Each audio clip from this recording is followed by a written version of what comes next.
right, has comported themselves with an incredible respect and dignity and to fight an embedded aristocracy that it's Stalingrad. And So they're not doing that. Look at on Sunday. Sunday is going to be a very, and by the way, the Sunday issue is not going to die. That is going to be a very big issue. Sarah Palin's going to continue to make it a big issue. Other people are going to reach out to Mitch McConnell, make it a big issue. At Breitbart, we're going to make it a big issue. It is unacceptable to have the establishment try to destroy somebody on a cable TV show at a very important time. And so that to me is, we got to face a hard truth. Not everybody's on the same team. And some people would rather have people just pat them on the head or destroy them and have them go away, and they're not going away. It's unacceptable also considering that this is the same leadership team that's been whining for a month about how Ted Cruz is attacking other Republicans, and he's the one being distracted. We're the ones who are a problem. You hear this, the Liberty Movement is the problem. We went down to Tampa last year. I was part of the Ron Paul 2012 convention team, and we were going to, Dr. Paul told all his delegates, be firm but be respectful. Do not embarrass Mitt Romney. We're there to make our presence felt, but to let them know that they don't have to fear us. And what happened? A gentleman named Ben Ginsburg engineered a kick of the teeth and a rules committee and a rules change that stripped power away from the grassroots, made that part of the establishment. Now, how am I supposed to go to liberty activists and say the Republican Party is welcoming you with open arms? How are we in good conscience supposed to tell our people to hold your nose and vote for Mitt Romney when he's kicking us in the teeth? No, we're not on the same team. You mentioned 1776. In 1776, probably 5 to 10% of the people in this country fought for liberty. Okay, 1/3 was the Tories, 1/3 are in the middle, and even of the third that were on our side, a lot of them were saying, I don't know if I want to get in the fight. This is a fight.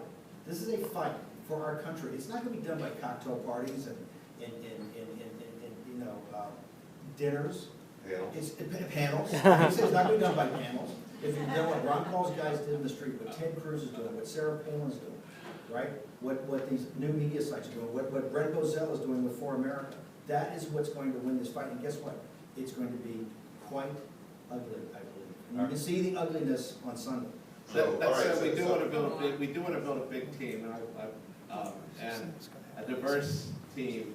As soon as the establishment Grassroots. is ready to do a big team. All right, guys. Lori, again, the touchstone. Yeah, so I'm going to disagree. Surprise.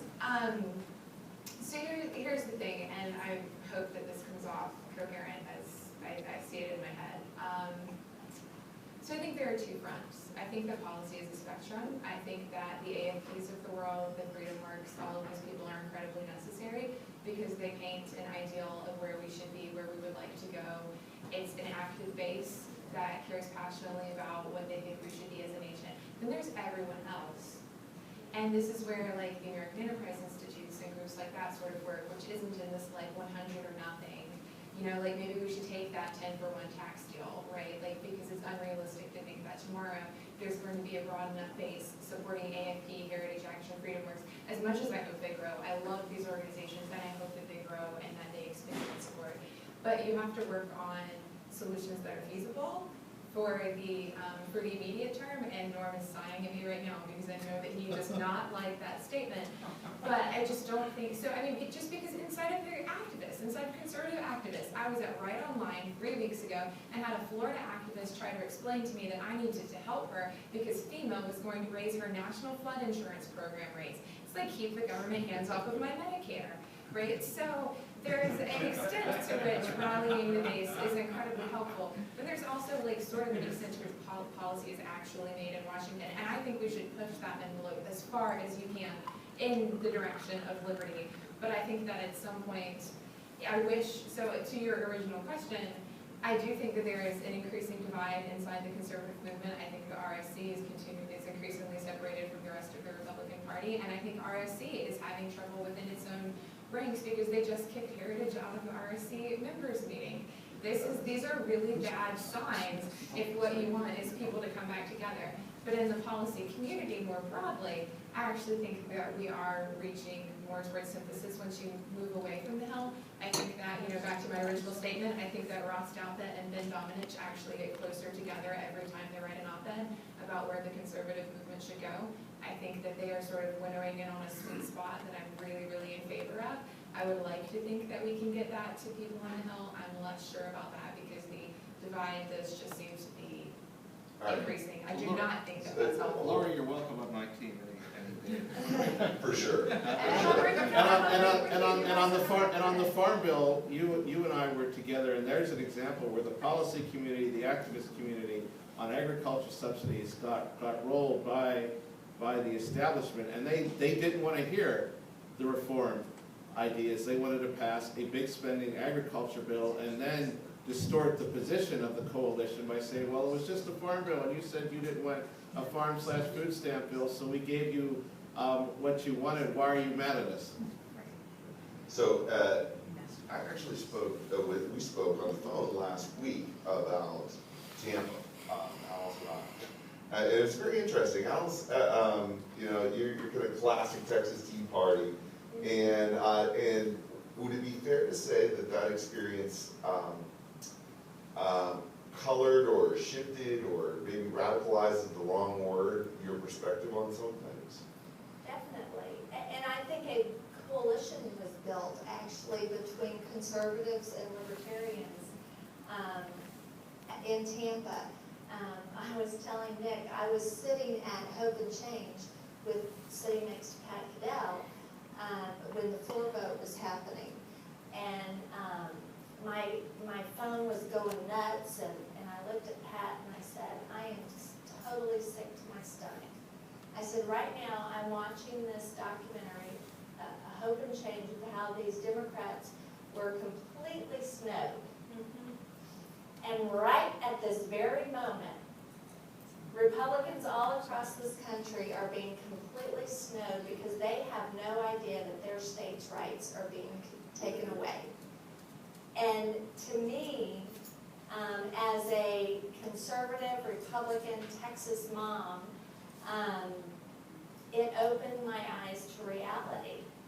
And that this battle, you know, Pat Cadell says it brilliantly. It's not a Republican thing or a Democrat thing.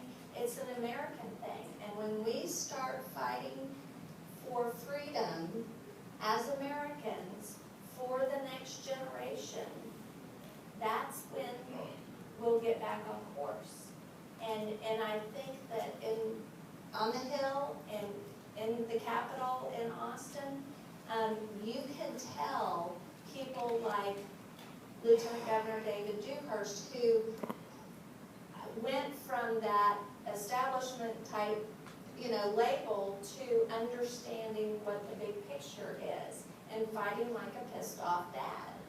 And so I think when people on the Hill realize that this is bigger than them, it's bigger than their job, it's bigger than the thing that they could, the piece of legislation that they could put forth that's going to save us, it's bigger than them, that's when it gets back to conservatism. Hey, Ann Stone, longtime conservative Republican activist, don't even want to say how long. Runs a floor manager for Reagan in '76. Wow. So is Ron Pauling. They're the same team. I'm in not everything today, but most things. A couple of points, things on the thread, see what your reaction is. It's interesting, sitting here, the men, the women, segregation, so I know, I was like, what's up with this? it's very interesting. But also, the temperament and the tone is very different here versus there. The outrage, and outrage, not so much. Maybe targeted, maybe done a little differently. It's very much gender difference, at least sitting here watching the panel, it's been kind of fun. But I do want to say, outrage for the sake of outrage, or outrage ongoing, energizes the base, doesn't get you that much beyond. Women don't listen to you. When you start screaming, we ain't listening, sorry, doesn't matter what you're saying, we stop. And that's one of the problems we have. Right now, Republicans and conservatives are viewed as being obstructionists, angry, radical, screaming, contrary, with no positive ideas. We know that's wrong, but we spend so much time yelling that people can't hear us. If you want to get people to go beyond our base and join with us, first rule of any kind of change, you have to make people uncomfortable in what they know. And what they think of us is that picture. So, at the risk of having you throw something at me, you all should be taking the lead and sitting down with Boehner, maybe having Bill come in and mediate, or having the search for common ground, people come in and mediate between the factions in the party. Stop having conservatives eat their young in public and cannibalize each other. I'll tell you, beyond the base, that's killing us. It's killing us. You know, we don't have any solutions. We can't even deal with ourselves. And yes, you have a right to be angry. And yes, some of the anger got stuff done you wanted. It's not going to be successful, but it at least got the stuff considered. Sit down, talk together, figure it out, figure out where there is common ground, because there is a lot of it. And start speaking respectfully each of each other. I mean, the leadership needs to be more respectful of the Tea Party and other insurgent groups, and the insurgents need to be more respectful of leadership. We talked this morning about the fact nobody cuts Boehner a break. They don't even talk about a lot of the great institutional things he's done, like new earmarks, like regular order, like cutting 15% of his budget, which he didn't have to do, and did it without pain. You know, there's tons of things that they've done, and there's other institutional reforms they want to make while they have control that will have far-reaching effects in the future, but they're spending so much time protecting their rear ends and worrying about being primary and having people scream at them, the other stuff isn't getting done. It's time for us to figure out how we work together. Be angry, go to the table angry, bring your concerns, but we've got to come up with a way forward, or the other side will continue to win because the mom and pops out there are going to be too afraid to put us in charge because they can't hear us because we're screaming.